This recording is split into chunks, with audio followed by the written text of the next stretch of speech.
Audio unleashed.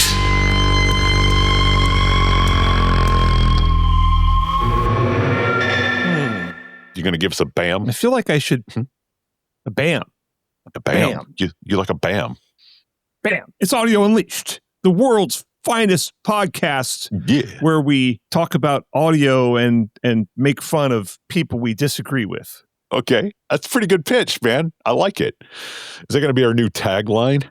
Do we need to make a graphic? We might want to, focus group that one a little bit. I am anti-focus group, sir. I'm sorry, man. Stand behind your passions. Focus groups nearly ruined the new Superman movie, and thankfully James Gunn was like, yeah, you know what? Screw the focus groups. I'm going to do what I want to do. So I didn't watch it, sorry. Nor do I intend to. Oh, man, it's so good. I can't watch anything. Yeah, all right. Anyway. That's fair. Yeah, we don't have time to talk about Superman. We got Spotify to talk about. So this week's first topic is it's not merely one article. It's sort of a shotgun spray of them. We're talking about Spotify's new terms of service. We are talking about lossless audio finally comes to Spotify. Does that matter? What are people saying about it? We'll find out. We're talking about AI-generated music again, and then you put this thing in the show notes or in the idea board that I think is interesting. It's a new Wyclef Jean service. Well, I mean, look, ostensibly, that's what they're promoting it as. Is this thing an alternative to Spotify? Is it a danger to Spotify? What is it exactly? We're going to talk about that, but maybe not as much as the Spotify stuff. So, we're going to talk about it. Anyway, what do you want to talk about? What's on your mind this week? Well, the B&K 5128 is garbage. Did you know that? Do you know what the B&K 5128 even is? That is a head and torso simulator, right? It is from Brule & Care, storied Danish supplier. They're kind of all Danish, but Danish supplier of headphone measurement gear. And this guy, Sharur, I saw this because it's actually a pretty old post, but Sean Olive, the famed audio researcher, posted something about this on Facebook, and I was just like, what? And this guy is ranting about a sort of industry standard piece of gear. And, Sean in his post was like, well, here's the problems with what this guy is saying, because Sean knows way more about this than I do, and I know far more than this guy does. But I wanted to sort of, use this as to talk about what the guy's saying, but also I think we really need to discuss how headphone measurements, or really any audio measurements, are so often misunderstood and misinterpreted by people who, see this. I mean, this guy's only, by his own admission, has only been interested in audio for, 3, 4, 5 years. And, and doesn't, hasn't been working actively in the field to my knowledge. So, he's coming in, he's at the front end of the Dunning-Kruger curve. And, I want to, but a lot of people are. Look, we all are when we start, right? And, but I want to talk about the things that he just grossly misunderstands about measurements, which frankly, a lot of people really misunderstand about measurement, and how you can use measurements in your assessment of audio gear without being religious about it. Is that a good way to put it? I think it is a good way of putting it. You have a way with words, sir. You should be a writer. I should be. Well, you're from Alabama, and you're more of an expert on religion than me. Oh, good point. I am indeed. So yeah. Anyway, all right.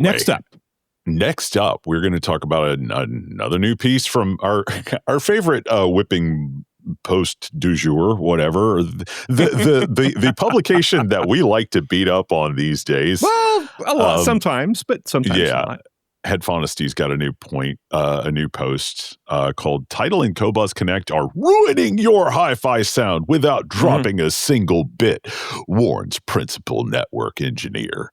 And what they've done is what Headphonesty always does. They've gone and taken 2-hour video, and they've pulled some out of context quotes from it, and they've strung together an article that is certain to get everybody clutching their pearls and shaking their fists at clouds and wondering why in the world these people are trying to destroy hi-fi with their CPUs and their distributed networks. But anyway, we're going to dig into this Would you call it an article? This post?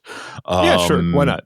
Talk a little bit about the video that they sourced it from, and I think hopefully come to a conclusion about whether or not Spotify and Tidal and Qobuz Connect are just destroying the sound of your favorite music. Yeah. So anyway, that'll be a fun discussion. But what are we going to do for patrons to maybe keep things a little bit more upbeat there at the end? Well, David Chesky is a longtime friend of us, and pretty sure he's never listened to the podcast. So I can't say he's a friend of the pod, but he's a friend of us. Yes. And I've worked with him on several projects over the years, and he sends out his latest thing is called the Audiophile Society, which he's kind of done post Chesky records. Yeah. And I worked on a project with him last year for like a headphone test disc, and I'm working on another project with him now, which you will be dragged into as well. And looking forward to it. Anyway, so I get the Audiophile Society newsletter, and David is one hell of a good writer. I mean, go follow him on Facebook, and oh boy, I mean, it's a little embarrassing for someone like us who makes a living writing. He can cut to the heart of an issue pretty eloquently and quickly. But anyway, this newsletter is about, and we will post a link to a PDF of the newsletter so that you can see it, along with a link to the Audiophile Society so you can check out what they're doing. But he really talks about his own philosophy of audio reproduction. And there's certainly technical things in here that people like you and I would argue with. But there's philosophical things in here that I think are very much worth considering. And a lot of people, it's not out of line with what a lot of people are doing. It's not even necessarily out of line with science.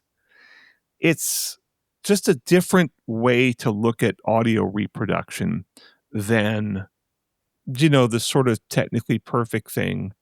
And even sort of it's not as ooky as like, the absolute sound or something, but it's also not as technical as, say, Audioholics or something.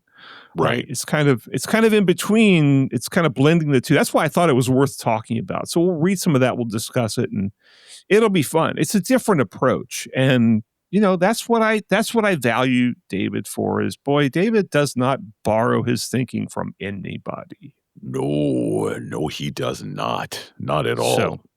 So anyway, we have got some Spotify to talk about. But before we do that, I'm going to put you on the spot here quick, buddy. There's a post that you had put in our idea board.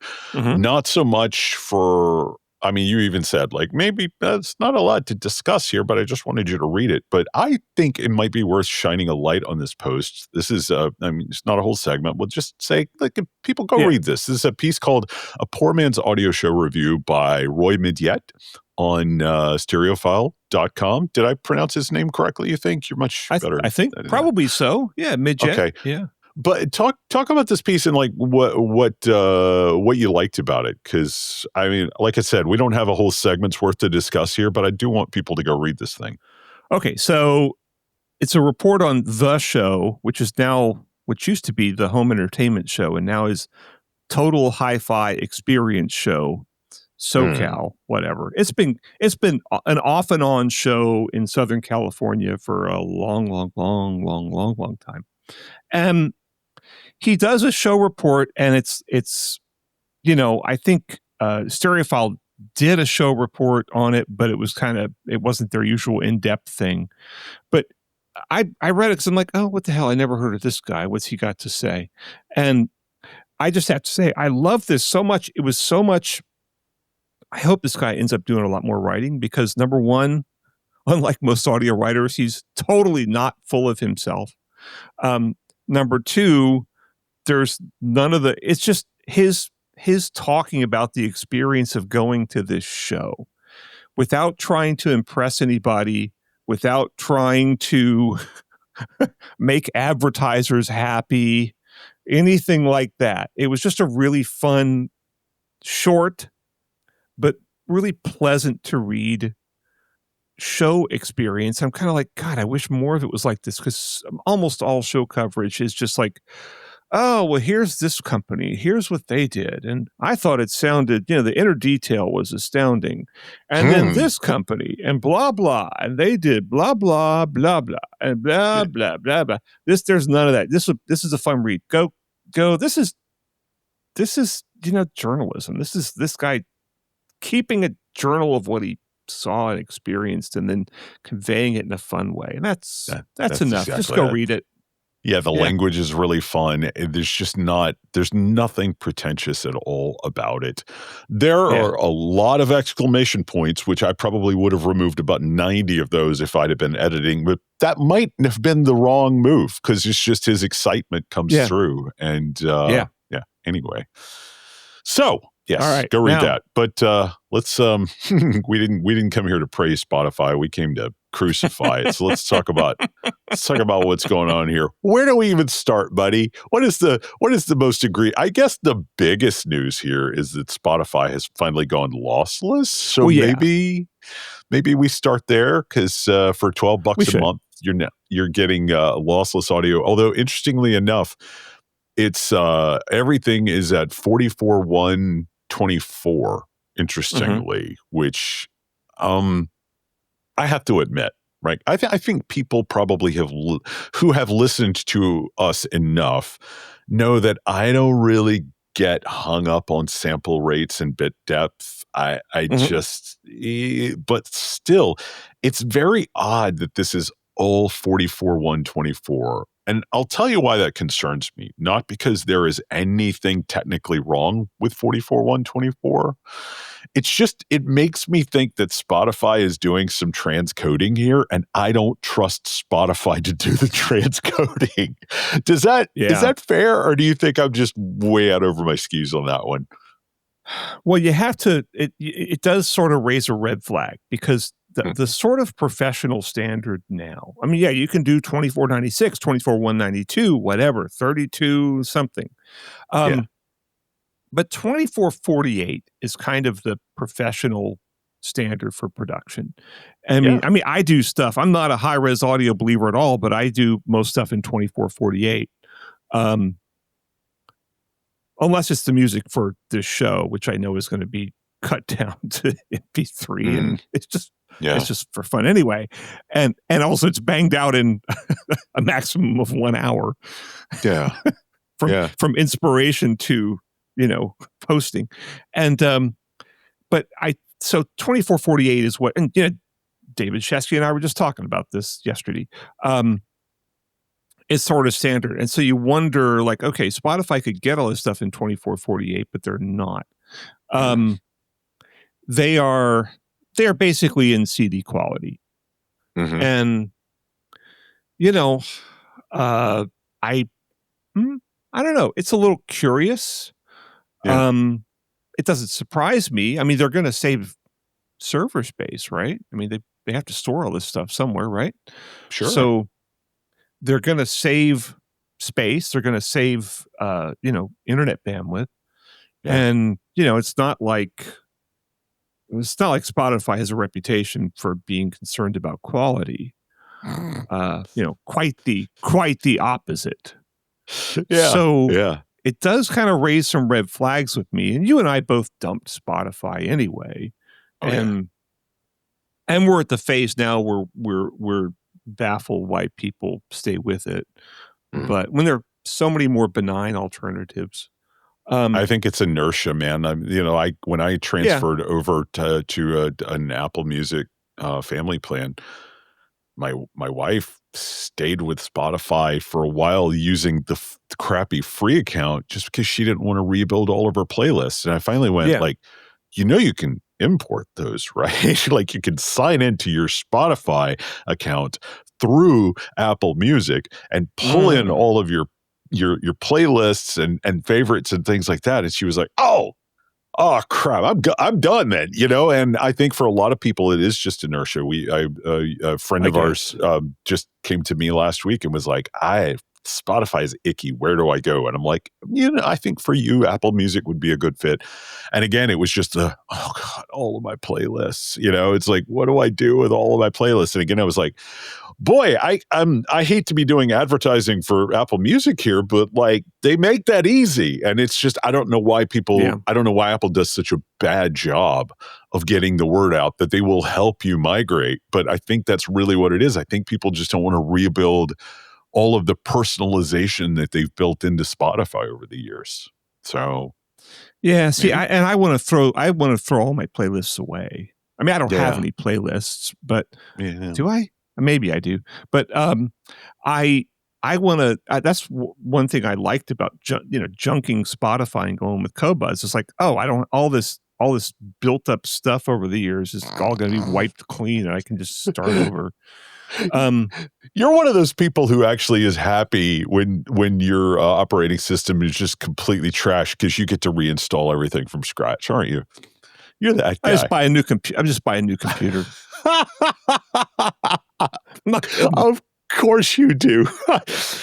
Oh man, that's amazing. So anyway, with regard to the whole lossless audio thing, look, there's the technical stuff, but at this point, I think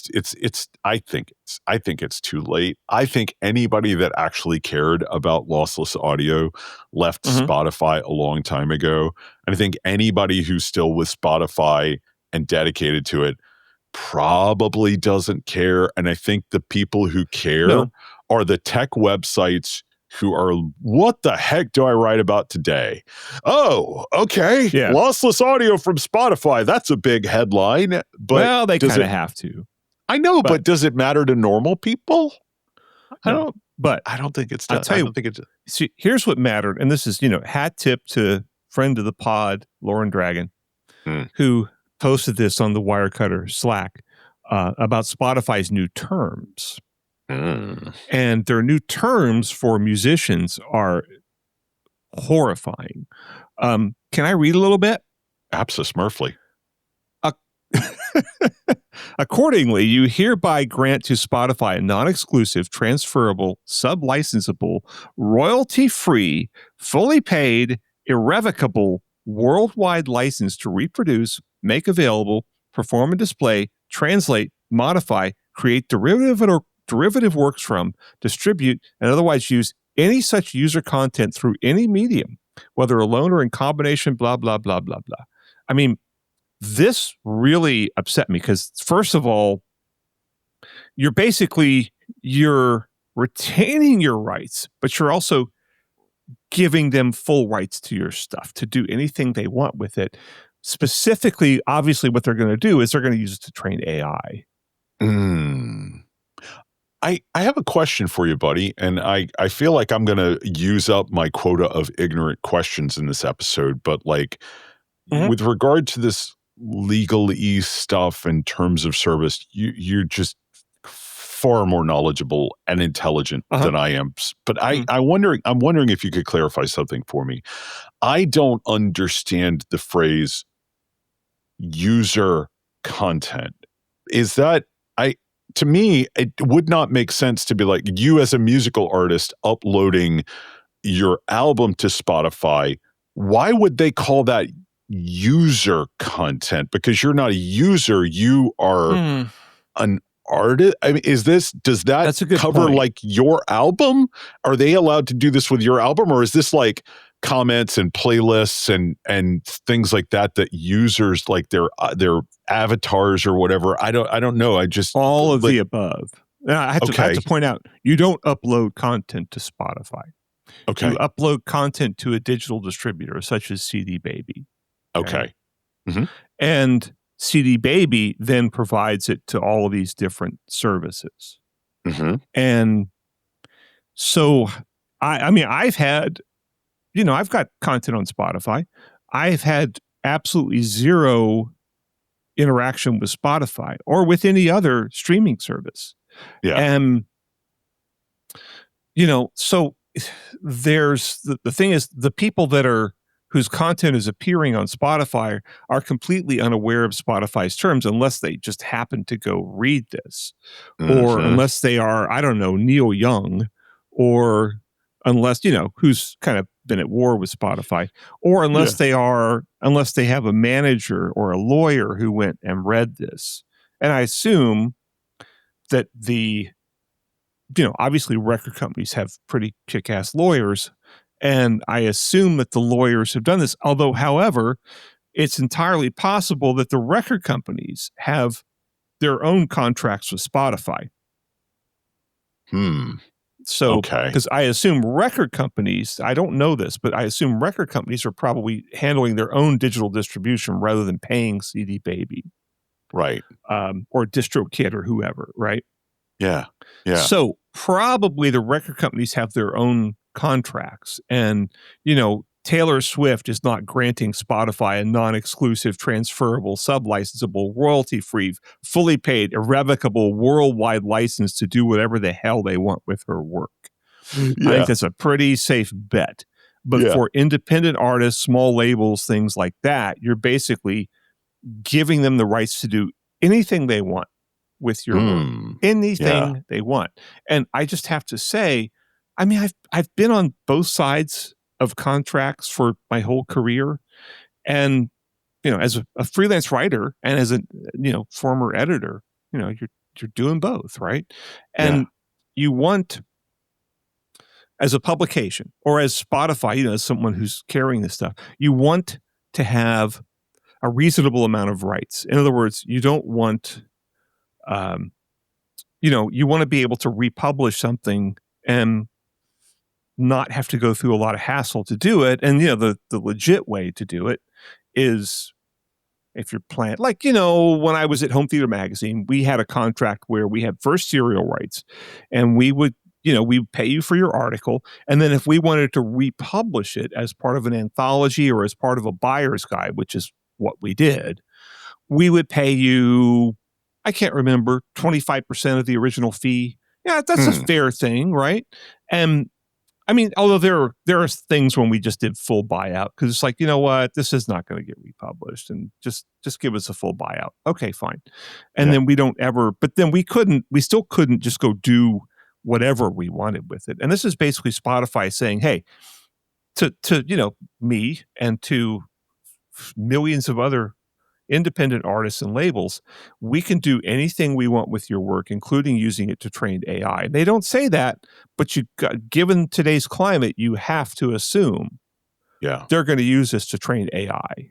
And they don't want to be held liable, because in so many cases, these AI companies are being held liable or being sued for using copyrighted material to train their models, whatever their model things are called. Yeah. So anyway, I was just appalled by this, and it just makes me hate Spotify more. Do you want to talk about this Wyclef Jean service? I do, but I have to admit it. That. Well, I mean, but that's the way it's being promoted. So, I mean, I guess, it's right of us to point out that these things are rarely what they look like. But I have to admit, I just don't. I don't see how something like this gains traction in the current marketplace, right? That's like, and the article itself kind of points out why, in that everything this service is sort of claiming to do, giving you the ability to sell, concert tickets to your true friends, or have them, sign up for, $10 a month or whatever. Like the article points out, like, some of these things, like Spotify tried to do this, like back in 2018 with indie artists who upload their own music, and the labels were like, nope, not having it. So what's to say the labels aren't going to stop whatever this thing is trying to do? Or is it just going to try to be purely indie? And if it is trying to be purely indie, can it survive in this marketplace without sort of a pre-existing base? I don't know. I'm just very confused about all of this. All right. So what they're doing is, it's like this whole thing is like, this is an article that's on TechCrunch, big tech site. And they're talking about, so this is like some tech bro, right? And I'm being derogatory here. What's the guy's name? I can't even find it here. Jason Ma is the tech bro. And he's a media industry entrepreneur, investor, and advisor who has backed numerous startups, including, Coinbase, God knows whatever, some NFT thing, whatever. NFT thing, yeah, man. Yeah. So anyway, in other words, he got this thing, and then he got through Wyclef Jean some money, but they're talking about how unfair Spotify is, and which I actually, much as I hate Spotify, I don't necessarily agree with that, but streaming is not a good way for artists to make money unless you're Taylor Swift or Beyonce or Ed Sheeran or somebody like that, right? Yeah. They're talking about how terrible it is that the artists are getting screwed, and you have to hit 1 million streams to get $3,000, which is like it's a ripoff and blah blah blah. What they're doing, though, is basically, I don't understand how what they're doing really differs from Bandcamp or from SoundCloud. And, they're saying, oh, we're going to help artists promote their music, and we're going to pay them more, and, oh my God, and, help them attract an audience. And they're talking, I love this statement. This is this Jason Ma guy. If you have 1,000 true fans that give you $10 a month, which is a Starbucks coffee times 1,000. That's $120,000 a year as an independent music artist. Think about that. Oh, wow. Geez, thanks, tech bro. Oh, my God, that's so profound. I'll have to think about that. All I need to do as a musical artist, did I mention I'm a musician, by the way? Yeah, and you're a jazz musician, I believe. Yeah, all I need to do is attract 1,000 people who would give me $10 a month. Yeah. That's there it. You go. Is that That's all I have to do. And problem by the way, solved. Starbucks, I guess a Starbucks coffee also costs $10, which do any of them cost $10? I don't know. I don't drink Starbucks. You tell me. All right. Well, I do, but I get, I just get a normal coffee. But first of all, it's like, how many musical artists would you pay $10 a month to, Dennis? Maybe 3, I guess. Okay, my number would be closer to 0 than to 1. Okay. It'd be precisely 0. I can't think of exactly 0. Yeah. I mean, come on, $10 a month. I mean, and granted, I will spend more than $120 a year on certain musical artists if I go see them in concert, right? Well, yeah. If it's a big artist, it's going to be $120 or something like that, right? But so there are artists that I give some money to, but like to sign on for $10 a month for what? For to watch some crap videos with them, or from some they're going to put like some exclusive recordings or something. It's kind of like I just can't think of it. There's so many artists that I just love but I can't think of one that I give $10 a month to.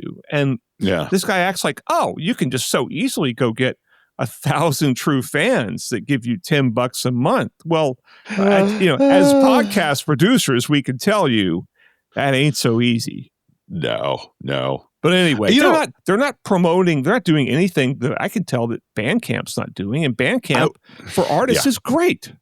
I was about to say, why would you use this service instead of Bandcamp? Because, and look, I know I'm about to hear your eyes roll back in your head so hard they make a noise, but King Gizzard and the Lizard Wizard, one of my favorite bands in the world, recently left Spotify. And I guess it was maybe a week or so ago, they put up their entire catalog on Bandcamp, all 27 albums, and it is name your price. And a lot of people are going in and just paying $25 for their entire catalog. And they're like, that's great. And I'm seeing all of these articles about what a gigantic financial boon is. Like, it has been amazing financial success for the bands, right? They're doing way better from this venture than they ever did from Spotify.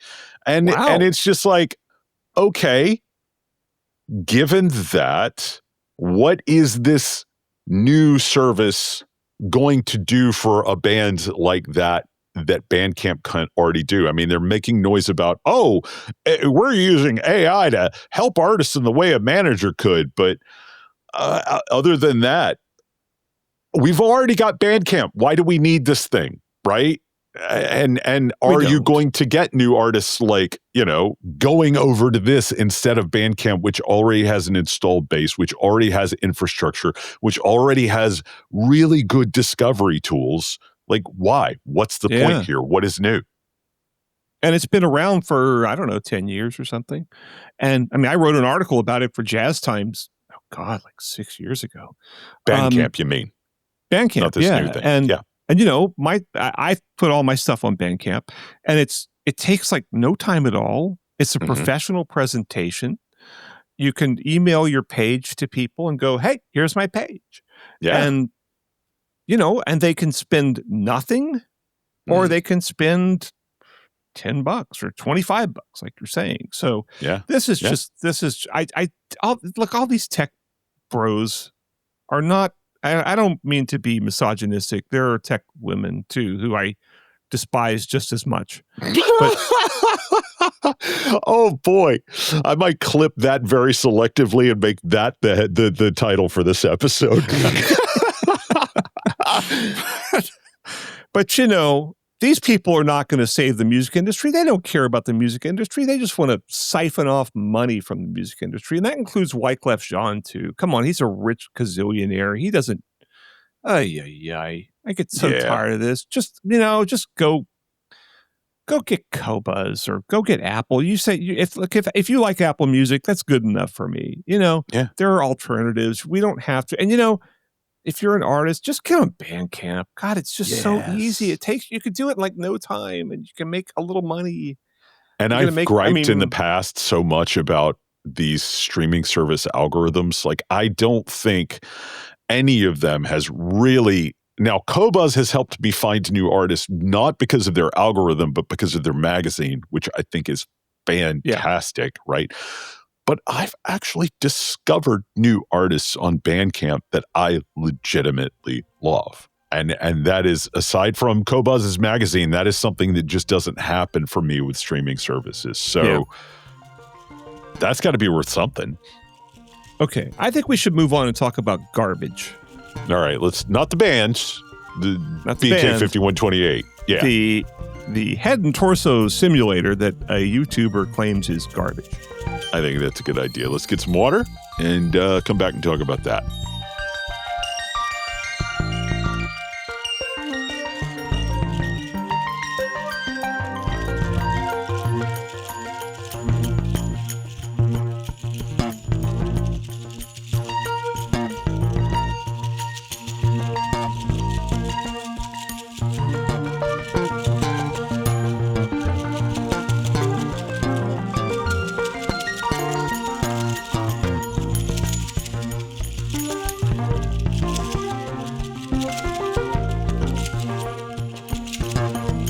Welcome back. This is Audio Unleashed.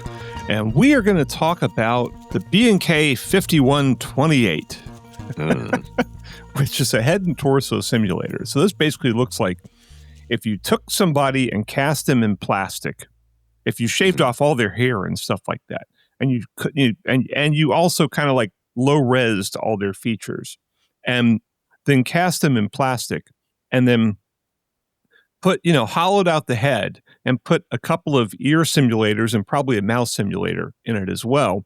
and then closed it up and put some fake rubber ears on there, you would have this. Now, these are like I was going to say it looks like a crash test dummy with ears. So it does kind of, yeah. But these are, what are these, 25 grand, 30 grand now? I can't remember. They're a lot. They're expensive. Yeah. Even just the little headphone rig I have now is getting up around 10 grand. 41,000 for the 5128. Yeah. Okay. Fully equipped with a mouse simulator, I assume, which a lot of people don't use the mouse simulator. Right. Anyway, expensive piece of gear. And it is now kind of recognized as the standard for headphone measurement, even though, Gross is their main competitor. And then there's also Head Acoustics, and those are also respected and widely used. I have Gross gear, and I have since 2011 or something, 2010, somewhere in there. So this guy, Sharur, is on YouTube. And again, this is something that Sean Olive, the famed audio researcher, pointed out on his Facebook page, is that this guy is basically saying this, the industry, what is more or less the industry standard, or certainly one of them, is complete garbage and trash. And now, so I'm looking at this guy. I have not encountered this guy before. He's only got 8.5 thousand subscribers. Nice. More than us. Well, true, but we don't try. And that's true. Not very hard. Yeah. And also we don't want to compromise. We're trying to our goal is to have fun. Yeah. As opposed to make a lot of money or have a lot of influence. But anyway, this guy, Sharur, if you look at like the titles of his videos, you can start to see a problem. He's got one title, Do You Hate Critical? And Critical is a, headphone measurement and consultant guy now. Yeah. And here's another one. Do not trust Z Reviews, which is another review site. The Moondrop Chew, which is a set of in-ear headphones, is garbage. Yeah. Do not buy CCA CRA, which is a critical, headphone that's done by Casey or somebody. Do not buy, in parentheses, garbage. And then please do not buy. It just goes on and on. Well, at least he was polite about the last one. But look, I don't know this guy, but to me, he just looks like a crap poster, right? It's this is what. Well, it's not the word. The actual word is not quite so sanitary. But it's just that's a term that comes from Reddit for people who just posting controversial takes just for rage bait, Yeah. I'm getting a whiff of that here. I think this guy just likes to be a contrarian, but in this case, boy, he bit off more than he could chew, I think. Yeah, and this is a young guy, and I think in one of his videos I watched, he was talking about how he was quoting something from 2020, and that's before he got into audio. Okay, there you go.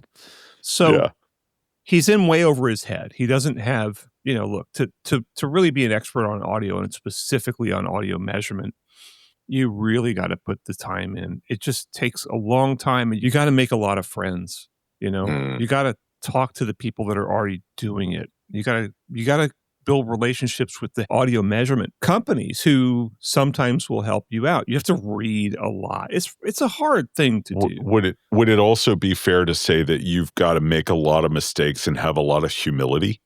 Oh God, yeah, absolutely. Okay. Yeah, you don't come. You don't. If you do 10 years of audio measurement, you will emerge from it with some humility. I can think of perhaps one exception to that, but I won't say who, but you know who. And I think I do. I'm not sure if he's been doing it for 10 years, but anyway. So this guy, his main point of contention is he's going and grabbing a bunch of measurements other people have done. And he's saying, look, all these headphone measurement rigs, it's like, look, if you measure a speaker, right, you put up a measurement microphone, which is more or less flat. They droop about 1 decibel at 20 kilohertz at most, right? Like you barely even have to use a correction curve with them. They're fantastic. You put that in front of a speaker, you run a curve, you do something to gate out the reflections or whatever, and the line's flat. You go like, hey, good speaker. Right? If you have any inkling of what you're talking about. And With headphones, you do that and you get a really funny looking line that has like a big hump down on the left side, which is the bass side, and a couple of big peaks on the treble side at 2K, 3K, 4K, 5K, 6K, 8K, God knows, right? And then the measurement above 10K is still kind of very loosely defined because the gear really only recently came out in the last few years to be able to do that. And so you have to be able to interpret those curves. And right. So what he's saying, though, is he's taking a bunch of curves that were taken with insert microphones in people's ears, right? And that's one way to do it. Yeah. And he's comparing those to results with the B&K 5128 and citing the difference. Right. And I'm going to say you're going to get that difference with any headphone measurement gear. You're going to get differences with. I mean, yeah. In two different measurement sessions, you're going to see significant differences with the same piece of gear. And there's basically a few different ways to look at this. I mean, there's different. This has been a frustration for a lot of people in that the measurements taken on different gear may be similar, but they don't match. And so you can't really compare a measurement from a Gross 43 AG, which is what I have, which is an ear cheek simulator, right? Or even the Gross full-on head and torso simulator with a B&K measurement because the ears are different. And the microphone itself, like I was saying, the microphone is pretty darn close to perfect, but the things you put in front of the microphone, kind of questionable. And so here's what I think. If you have a Harman curve for that piece of gear, right? Then you can, I know what the Harman curve looks like on the Gross 43 AG. First of all, the Harman curve was created, the original measurements were all done with the Gross 43 AG, right? Same thing I have.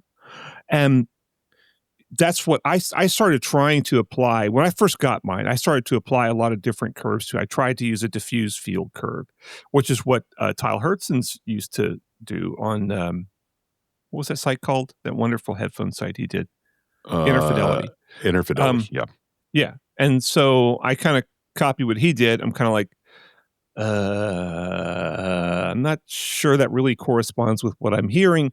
And then I used, Gross provided their own correction curve, which I tried that. Nope. And eventually, though, Sean Olive started publishing, headphone measurements on his Harman curve stuff. And I'm kind of like, oh, he's using the same thing I'm using. So at least I have something to go with there. And anyway, did you kind of end up tracing that curve? Is it, or am I remembering it correctly? Yeah, I actually took it off of a chart and made a version of it, and then anyway. So, but I still don't even do that. I'm just like, look, here's the curve. Here's what it means. And this guy's talking about accuracy. I think accuracy in speaker measurements is possible.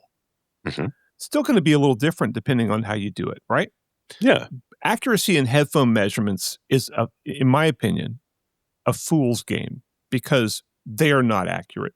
They do not reflect. You cannot look at that curve and go, yeah, that's what I hear. I hear a 12 decibel spike at 3K. You don't hear that. And all of these different headphone measurement rigs are basically just different ways to try to make the headphone interface with the microphone in much the same way, a similar way to where the headphone would interface with your eardrum. And between the headphone and the eardrum, there's a couple of things going on. There's the shape of the pinna if it's a headphone, right? Not if it's an insert earphone. Shape of the pinna if it's a headphone. There's the shape of the ear canal. And there's also resonance effects within the ear.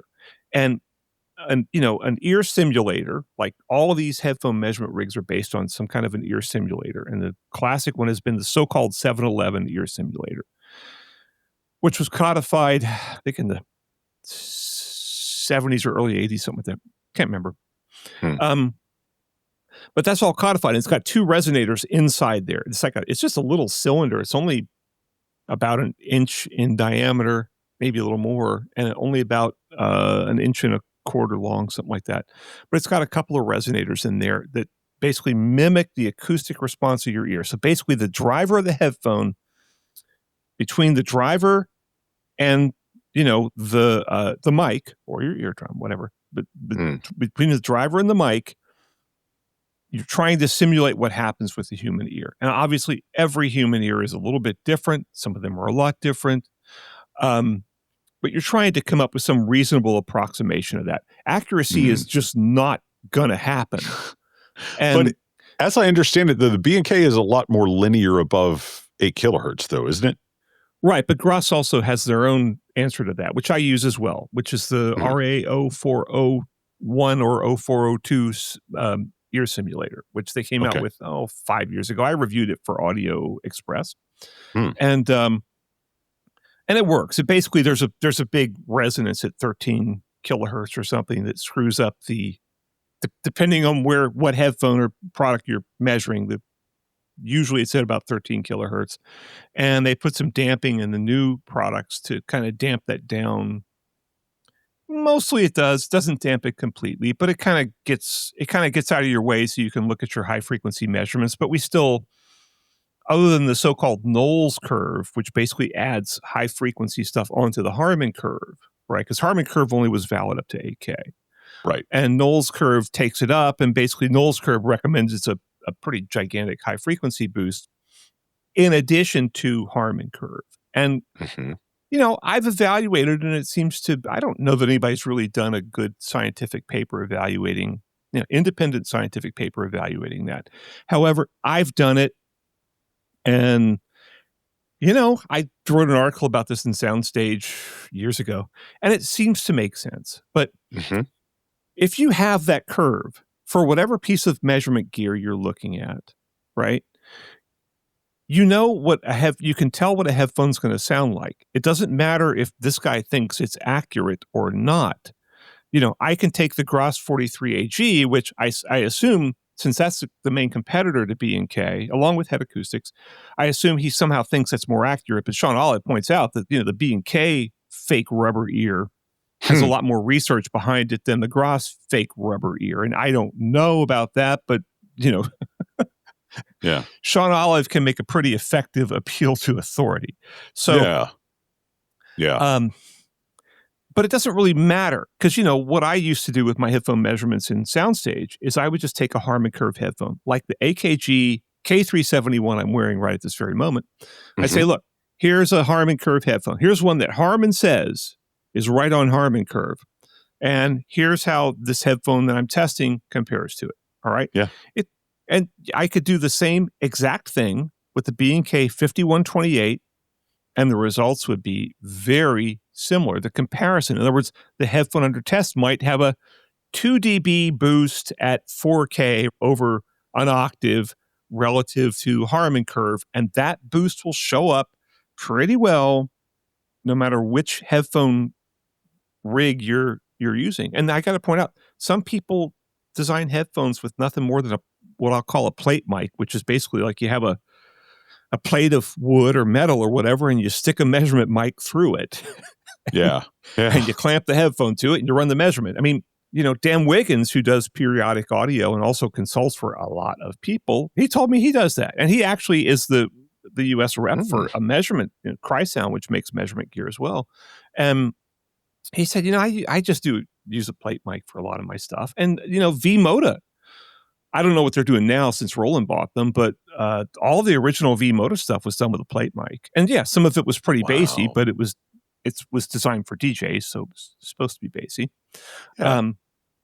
But V-Moda made some really good sounding headphones too. And so my attitude is anything that is more or less done to industry standards is going to be fine as long as you compare it to other things that are done on the same device, and as long as you have some kind of a reference.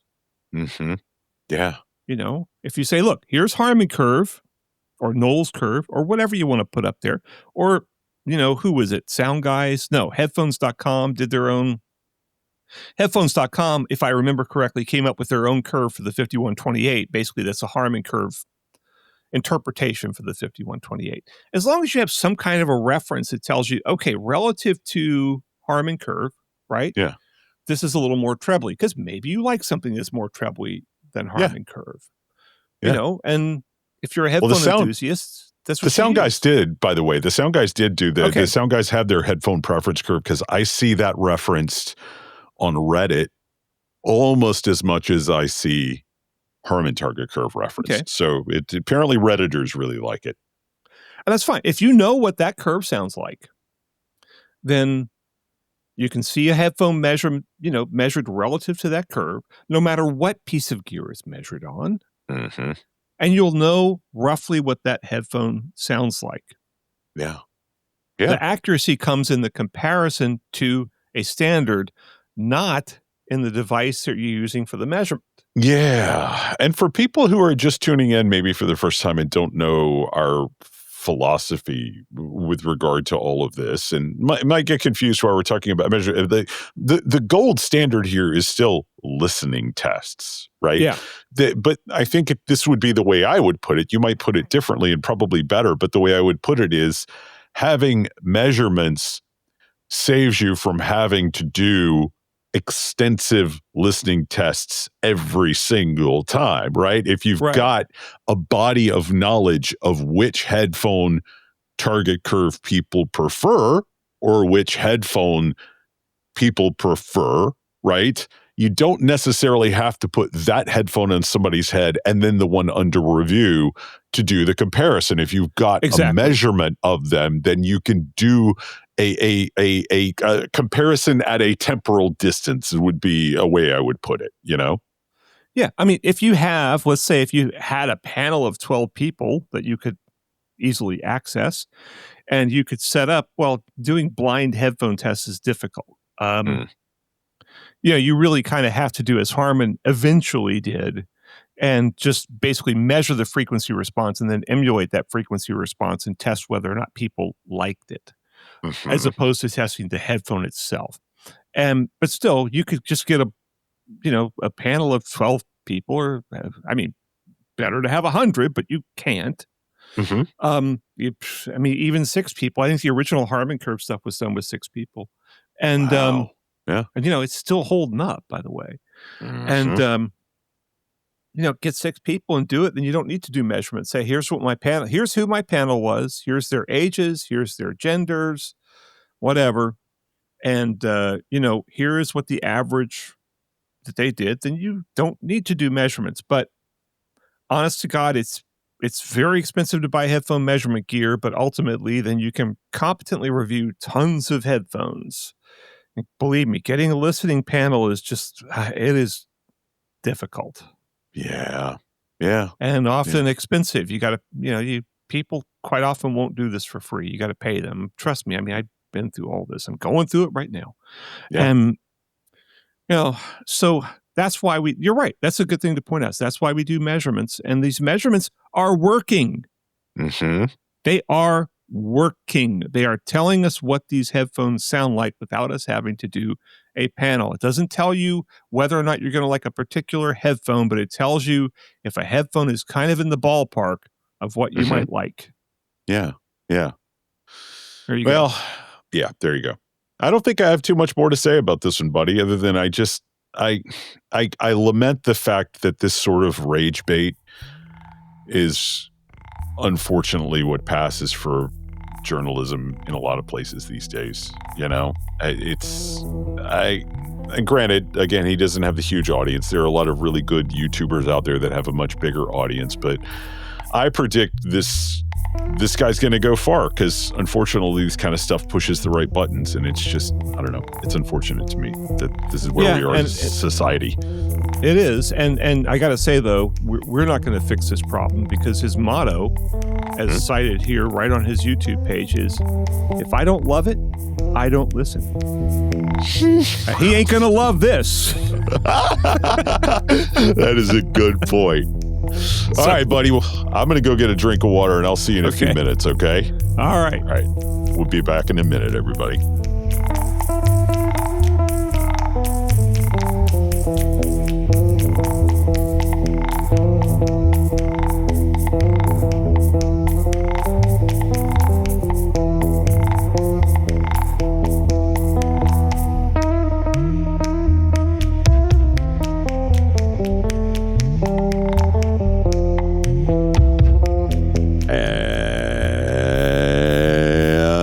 welcome back. This is Audio Unleashed. Nice. See, I didn't know if you were going to match my energy or just completely contradict it, but either way, I knew I was going to be entertained. So thank you for that, sir. That was my Southern Hulk. Oh, interesting. Here's a question for you. What would be different about a Southern Hulk? It had more of a drawl to it. Oh, okay. There you go. Makes sense. So anyway, this time we're talking about another Headphonesty article, although, gosh, I should have workshopped this with you beforehand because I think I've decided there's no real clear way to how to pronounce the name of this website. So I'm almost leaning towards calling them Headphone Sty.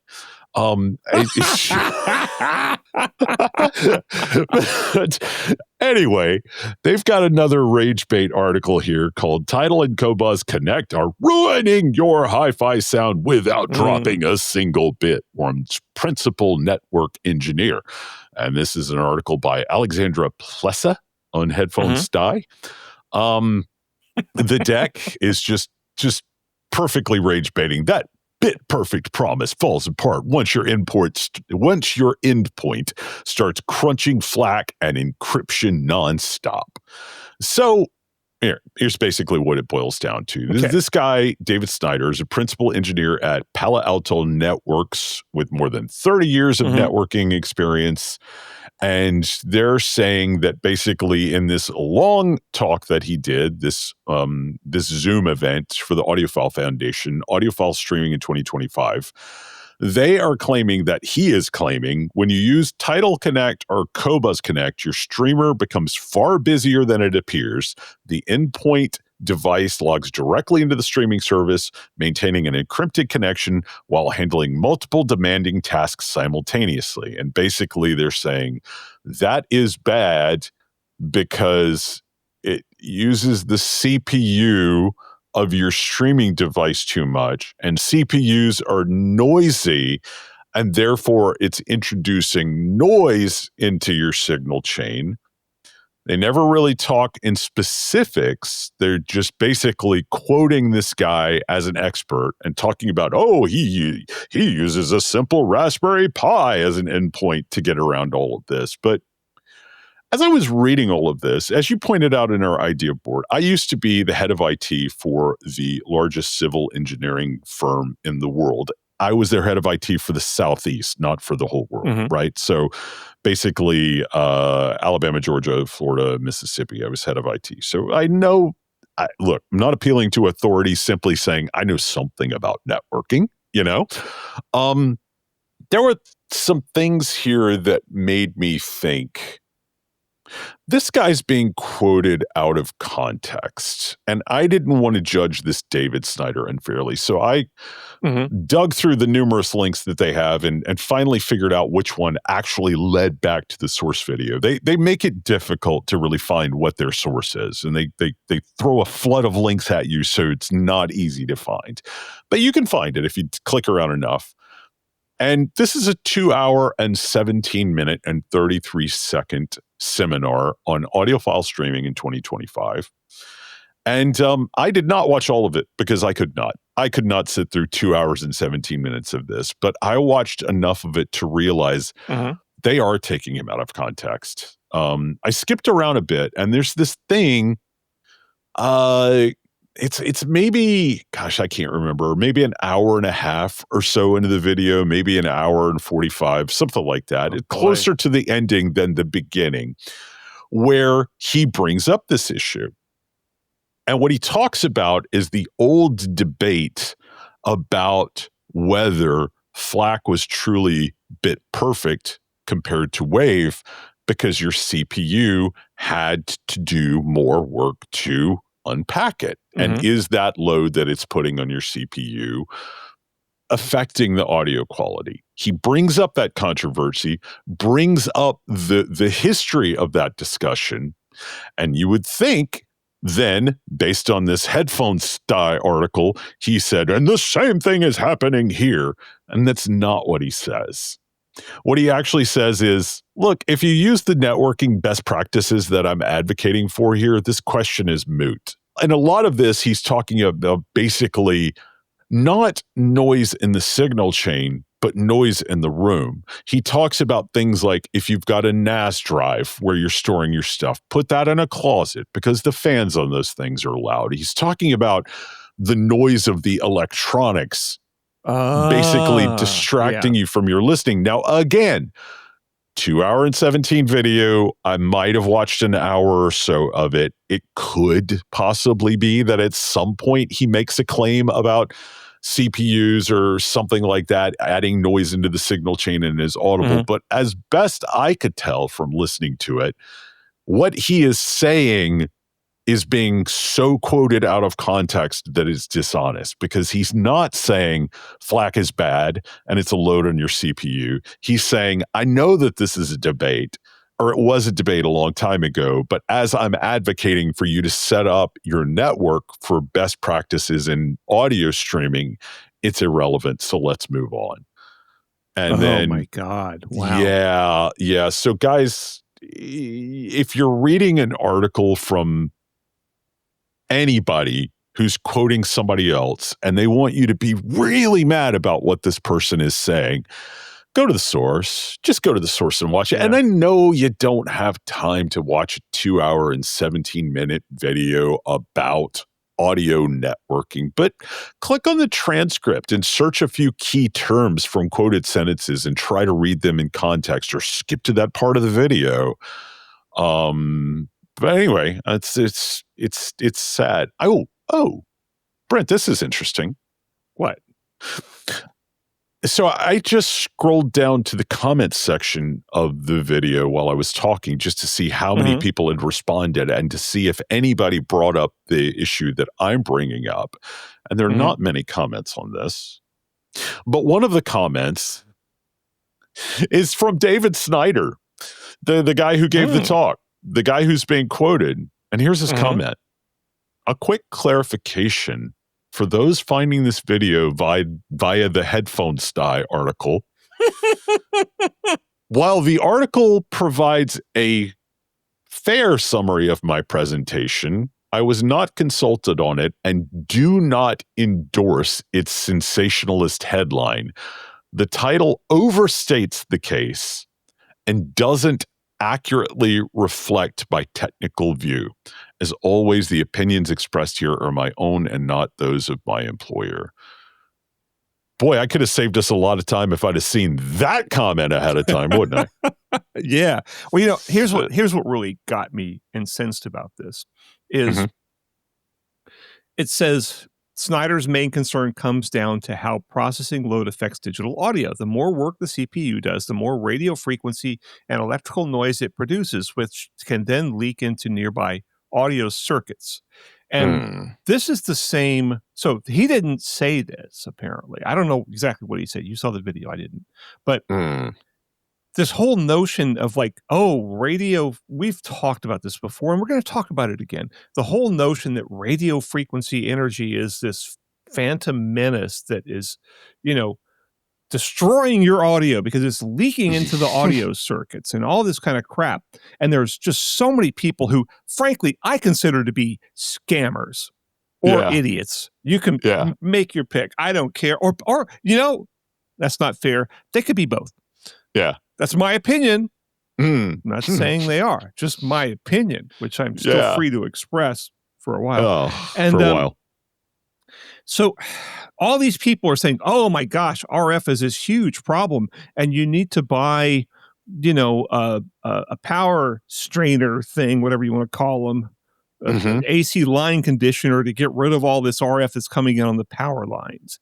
Yeah. And you need to go buy the Ansuz acoustic shorts. Shorts, you remember those things? Yeah. That were like this plug, like a shorting plug that costs like a lot of money, where you can just make your own shorting plug for almost nothing. Shorting plug that you plug into your unused outlets. And, I did an article about this on Soundstage years ago where I didn't have the Ansuz acoustic shorts, but I took an antenna and just plugged it straight into my outlets to see how it affected the audio signal coming out of my preamp. Zero effect. Zero. I measured it. Zero effect. And because supposedly, RF is all around us. If you get a little FM radio or whatever, you turn it on, it's going to pick up radio signals. RF is all around us, okay? Yeah. And all these things that supposedly protect you from RF are not protecting you from RF unless it's a full-on Faraday cage that goes all around the piece of gear. And he talked about that in the video, by the way. Yeah. And also, the only time that I saw that he really talked about radio frequencies is like if you've got a device that is putting out a lot of RF and you've got another device that is sensitive to RF, maybe just don't put them right next to each other, right? I mean, that's very reasonable. sensible. I'm doing testing right now for the Wirecutter Guide to Bluetooth Receivers, and I found two in particular that if you did not use a power brick with them, if you connected them to the USB power connection on a powered speaker or a TV or something like that, then you could hear your Wi-Fi basically in the background. Yeah, I've had that happen too.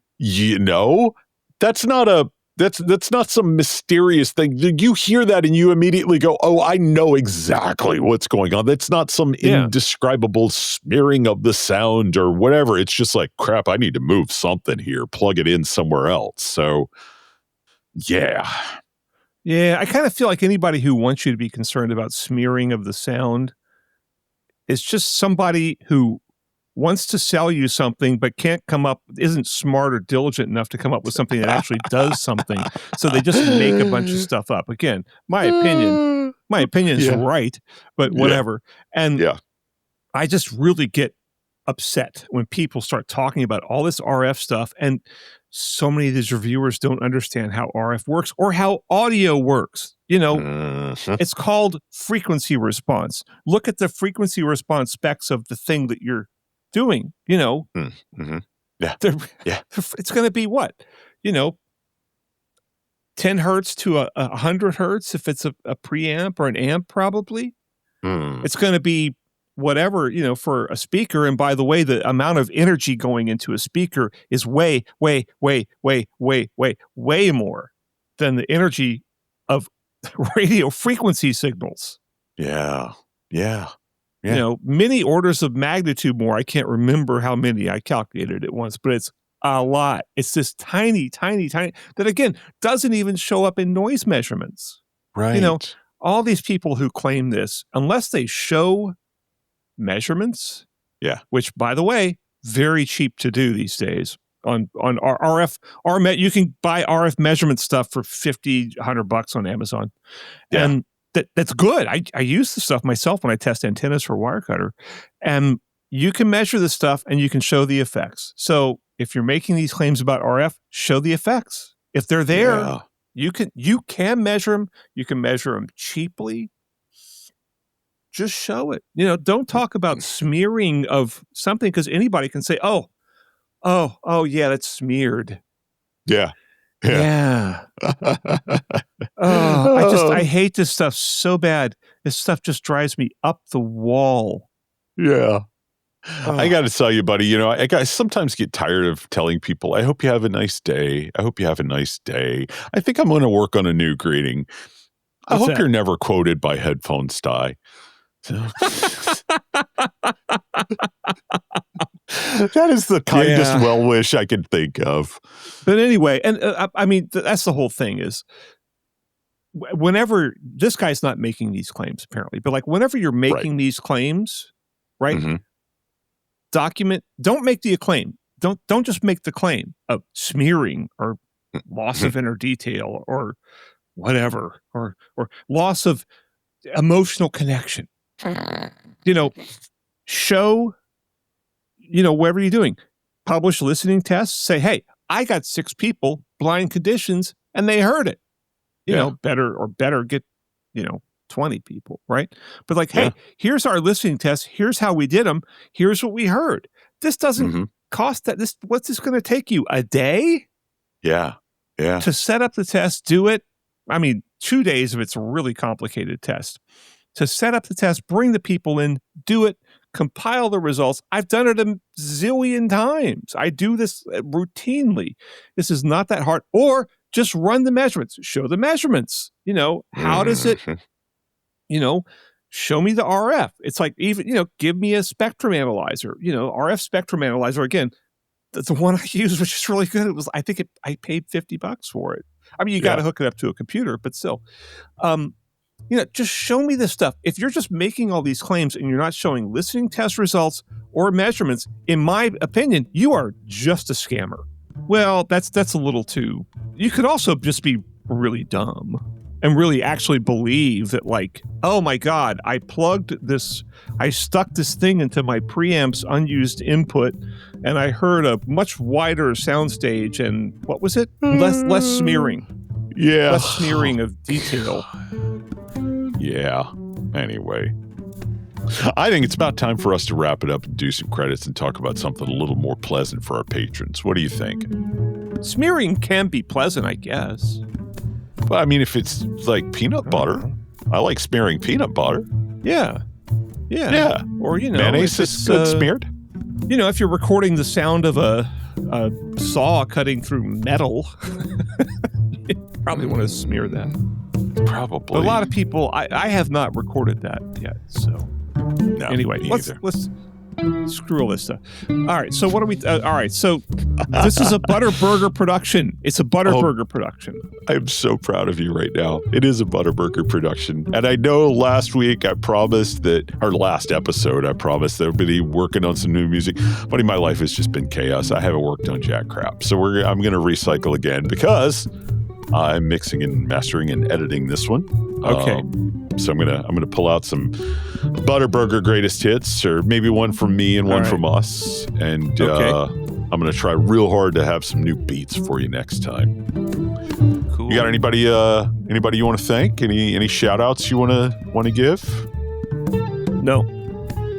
I want to give one more shout out to Roy Midyet for his Poor Man's Audio Show review, because I thought that was a really, really fun piece. Yeah, go read it. Maybe Stereophile will get him to write more and also let him continue to sound like himself. I think John Atkins. John Atkins is not the editor, because John Atkinson hired Corey Greenberg and sure let Corey Greenberg sound like himself. Oh yeah. Legendary audio writer. You should go read him on. A lot of his articles are still on Stereophile. Go read them. Yeah. Well, I mean, hey, this piece is evidence that Jim Austin's also willing to let somebody sound like themselves. So, true. So I hope they continue that tradition and just let this guy run wild and have a good time, and maybe even pay his way to some audio shows and not tell him to go cover a bunch of advertisers. Yeah. There you go. Let him loose, man. Let him do what he wants to do. He's a free spirit. So, all right. Well, everybody, we appreciate each and every one of you. And we'll see you in a couple of weeks. Bye, everybody. Bye.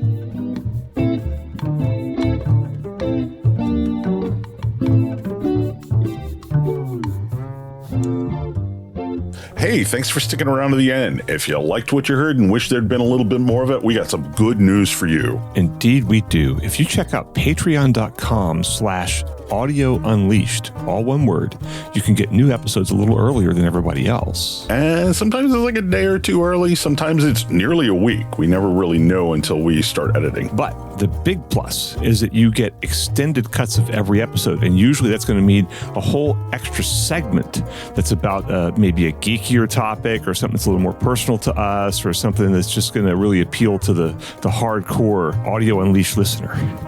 Yeah, what it boils down to is if you're somebody who would support Audio Unleashed on Patreon, we're going to make sure the bonuses to every episode are really aimed straight at your interests. Yeah, and so if you want to hear these segments, you can subscribe to our Patreon for $3 a month, which is less than I spend every single day on my cup of coffee when I go to Starbucks to write my boring articles. Yeah. One more time with that URL, that's patreon.com/Audio Unleashed. Or Audio Unleashed. Yeah. Thanks. Thanks, everybody.